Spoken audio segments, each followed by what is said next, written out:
Hi everyone, David Maley here. Today I'm going to show you some really cool stuff. In the last video I did, I showed you how to read in data from an Excel sheet, a flat file, and then how to graph it and do some various things like that. I'm going to show you the same stuff today, but the data set that I'm using today is a really interesting data set.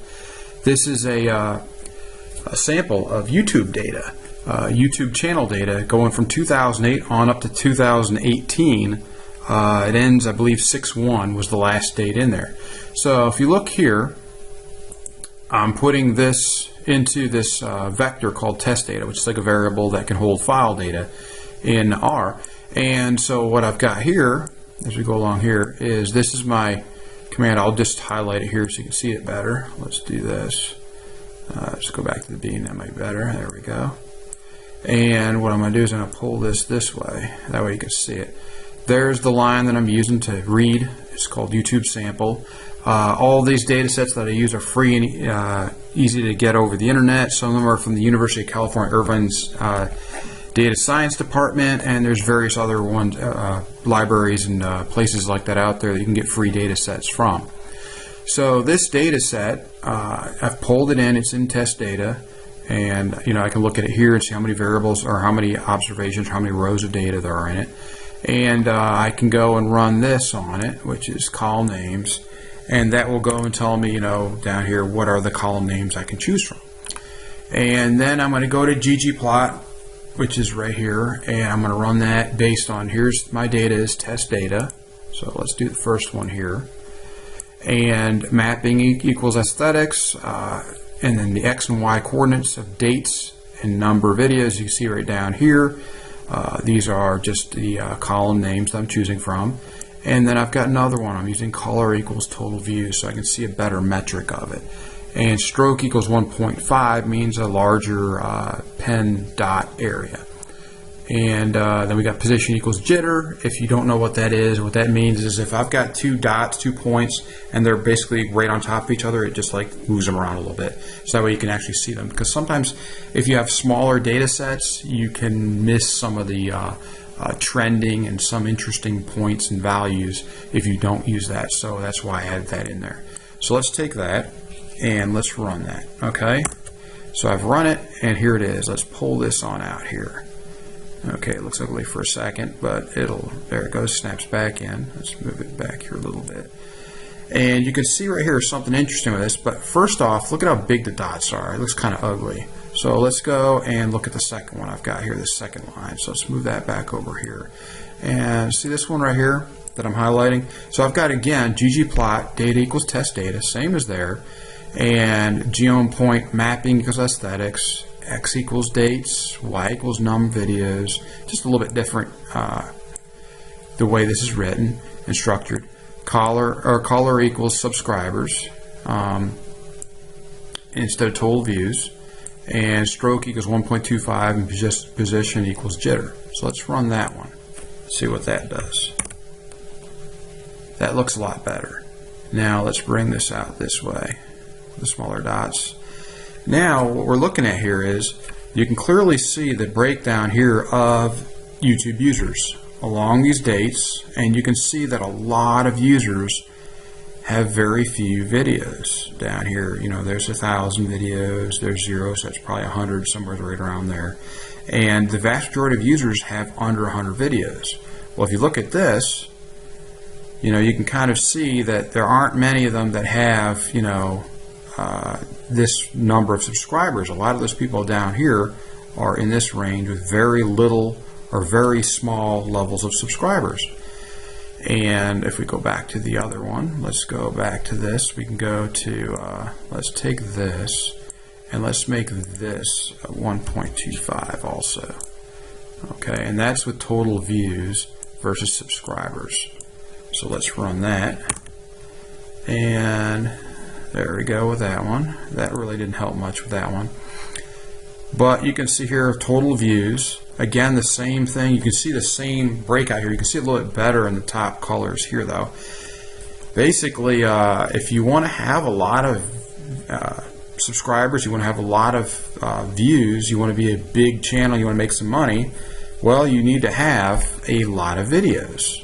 There's very few people. I mean, there's a few with some color in here, a few of them, you can see them there. But if you look down here, there's none. So the people that have all those views, or if you want to go to the subscribers, which some people say the subscribers are more important because subscribers get you the views, but I think they kind of go hand in hand if you're into YouTube. But if you look here, you know, almost there's just like an almost black line right here of the vast majority of users, and there's a few up here that have, you know, high numbers of subscribers. You know, you might hit some that might have, I would say that was probably the color of about 400 to 600,000 subscribers. But the vast majority of them down here, you know, they're way down here. They do not have anywhere near that. They don't have the power of that. But so what's cool here is I just showed you real quick how to bring in a data set, right? We've got that data frame here. If I want to look at it, I can click right here, and there's the actual data set. It says the member ID, number of videos, average views per video, total views, subscribers, dates, and that date is the date that they put their either their first video out or that they created their channel. I think it's their channel creation date. And that's basically how it is in a nutshell, how it works. So again, I just put in, let's pull this over here. I just put in this code right here to load it in. And then I just pull in either one of these two and run it for the ggplot. And this is the code right here, column names, if I want to go and look at the column names I showed you earlier. And you know, you can do some other things. You can go and say, let's say I want to run it just for a subset of that, right? So let's say I wanted to run, let's put that in a different one. So we'll say where the, let's see, in this we have dates, we got number of videos, we could say subscribers, we could say, you know, you could pick whatever you wanted to in here. I don't think I have anything really here. I could say total views, I guess. So I could, but that's going to give me the exact where it equals at. This would be better, I guess, for the previous data set I was thinking of that I had on here yesterday, where I was showing the bike share data, and the bike share data has it grouped by different categories and stuff, or anything where you have that, and then you can go and say, you know, something like group equals 3. In this, I really don't have that. I mean, let me see, what do I have here? Actually, I might have category in there. Do I have category in there? No, videos. Yes, I do. So actually, let's take that. We could probably do that. So let's do that, and let's do this. We'll make that cat equals, I don't know, 3. So there's 1 through 4, I believe, is in cat, or it's A through D. I'm not sure which it is. Let's look at our data set. Let's see here, category D. Okay, so it's A through D. So let's go back here. Okay, and what we'll do is I'll bring this back in. That's commented out. So let's do that, and let's go and say that it's, we want category equals, I don't know, let's pick a letter B. So let's say we just, so that we're just fine-tuning it down. If we don't want the whole data set, we just want where category equals B of test data, which is that one here. It goes into test data 4. So what I have to do here is just put in 4 here and 4 here. Otherwise it will load in the other previous data set. And then what I have to do is just take this, because I've already run and loaded in the test data. So I can just hit this, run that, and that goes and creates test data 4 with a subset of that for B. And then I can go and let's see this one right here. Let's take that and let's run that, and let's bring it back. And see how there's a much smaller, well, let's see, it should be. Oh, you know what? I don't think included the first G. There we go. Now see how there's a much smaller data set here? All I did earlier when I hit the thing, it gave me an error because I didn't have the, see that, the G, it needed to have the ggplot. So when you highlight stuff, you just gotta be careful in R to include the full command that you're trying to do. So you can see here, if I just have where category equals B, I've got this group down here, and I've got one outer layer right up here that's got a lot of views. The rest of them are way down here at the bottom. And I can do the same thing with the other graph right here. So instead of total views, this one has it by subscribers, same thing. This one looks a little bit cleaner because I have smaller dots. It depends on what you want to do, what you want to show. But regardless, you can see clearly here, it's a cool data set. I can go and quickly switch it back. Let's say I want to go right back to the previous one. By having stuck it in vectors, it's still in test data. So what I can do is get rid of this, and just run it for test data instead of test data 4. And all we got to do is this, and let's run that. And there's our full data set back again. And then we can run the bottom one because I like that one better. Looks a little bit cleaner, and there it is. But now the top one just shows the top colors a little bit better. That's all. There, you can see that for the total views, they kind of stick out a little bit better.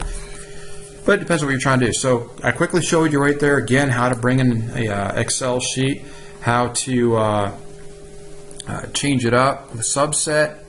Right here, that's what I did for test data 4. For category, you could pick any categorical thing. If you have a like the bike share data set that I used yesterday, or that one's got temperature in it, you could use that, and you could filter on where temperature equals 75 degrees, or you could say where some category equals, a number, whatever it is. You could pick whatever you want. Just remember, you could really severely limit your data set when you do that. But that's why I like to put it in a separate container or vector like this. Instead of I could put test data here and get rid of this 4, and it would put it back in itself, but now I lose the original test data vector. I'd have to load it back in again. This way I have multiple, I have the original and the new one with the subset for category equals B. And then down here, again, I showed you column names to get the column names of the vector that you're trying to look at, so you can get the, of your data set. And then 2 ggplots, so I'll show you the code here again. There it is all the way out.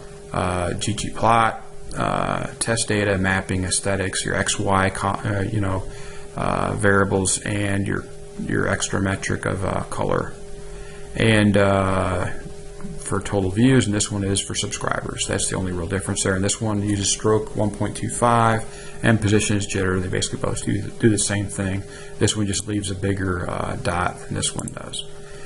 Well, thanks for watching. I hope you found this interesting. There was some really interesting data there when you look at it through the YouTube data of number of videos, and it makes common sense. Obviously, if you're an older channel, you have more videos done, you're going to have more views, and you can see here this number of videos kind of drops off here. There's nobody left there after 2014 that's up in that 3,000 plus range. It takes a lot of time to put out 3,000 plus videos, unless I guess if you're a media company or you have a lot of people working for you. So the data right here, even for 2018, drops way down to, there's probably one that's laying out there at maybe 600 videos, but the vast majority of people are way down here, and it does tend to break out, so you can kind of see a line here. But still, even then, the majority of people are down here at the bottom. And this is how you do data analysis. We look at data, we try and tear it apart in different ways, look at different metrics, different measures, and see what kind of trends we can see. Obviously here it's pretty clear what the trends are. I hope you had a great time watching this, learned something. Thanks for watching. Please take a moment to subscribe and like, and have a great day. Thanks.